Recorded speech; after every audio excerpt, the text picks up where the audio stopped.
not even try to attempt to understand the job industry because there's no rhyme or reason to it. It does not make sense. We are living opposite day. I swear to God, where one thing that's supposed to mean something means a completely different thing. I had an interview this week on Tuesday with the hiring manager. Before that, I had an interview with the recruiter, and she told me, we had hundreds of applicants. You were the resume that we saw, and we were like, we absolutely need to talk to her. I'm like, oh, that's awesome. She's like, we were talking about my background and everything. She goes, he is totally going to want to talk to you. Whatever, we move on.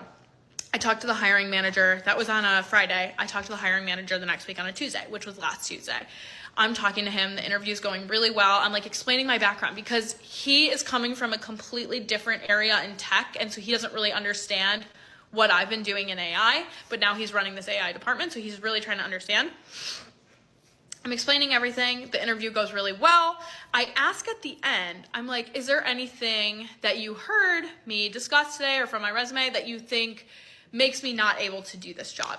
And he was like, well, the only thing was when I saw your resume, I was worried about your leadership experience because this is a lead position. And he goes, but we have more than covered that. Like, I know you're a senior editor who runs a group of 15. Like, I totally understand your leadership experience. Like, we're all good on that. Like, it works. Okay. And then he also, and it was like, once I saw your resume, like, you were the person that I wanted to talk to. I'm like, we need to get her in here, all this stuff. Like, telling me, like, how I am perfect for this role. And so then he says, next steps, I really want you to talk to these other people. I want you to see the AI platform so you can understand what you're going to be working on. Just make sure you're comfortable with it and, like, you got it. He was asking me about how I would interview other candidates, like, under me for the role and stuff like that. And then he's like, okay, so you mentioned an edit test for those people. I think maybe I'd want to set up an edit test too for this. I go, oh, awesome. Yeah, like, great. Stealing my idea, first of all, second of all, whatever. And so then, literally, this man is telling me, I am the top candidate for this position. We're setting up an interview.